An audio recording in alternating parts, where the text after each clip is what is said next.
அதிசயங்கள் செய்கிறவர் நம் அருகில் இருக்கிறார்.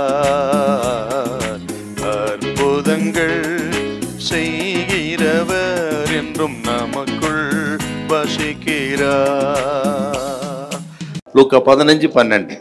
அவர்களில் இளையவன் தகப்பனை நோக்கி தகப்பனே ஆஸ்தியில் எனக்கு வரும் பங்கை எனக்கு தர வேண்டும் என்றான்.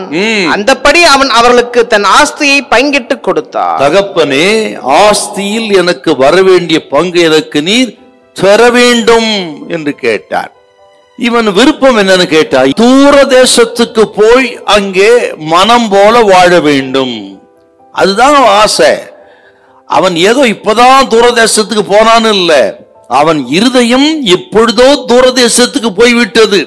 தூரதேசத்தோட துன்மார்க்க ஜீவியம், சுய இச்சைகளை நிறைவேற்றக்கூடிய அந்த ஆசை, ரகசிய பாவம், அந்தரங்க பாவத்தின் மேல் நோக்கம், ஆக இஷ்டம் போல வாழலாம் என்று அநேக அக்கிரம பாவத்தை செய்யணும்னு ஆசை அவனுக்கு இருதயத்தில் என்றைக்கோ வந்து விட்டது.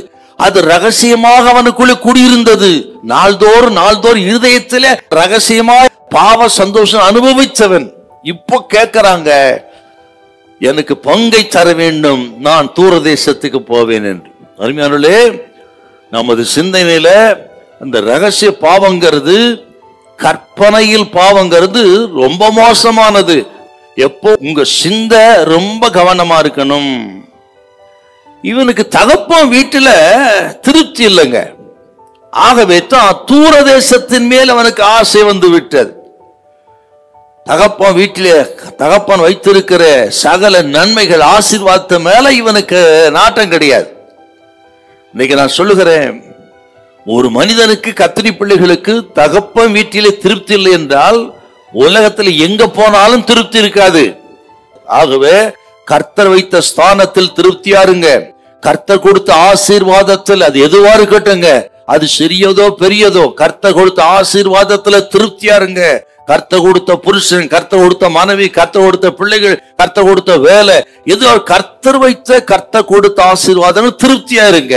என் ஜனங்கள் நான் அளிக்கும் நன்மையினால் திருப்தி ஆவார்கள் என்று ஆண்டவர் சொன்னாரு. அதுவே உங்களுக்கு திருப்திப்படுத்தும்.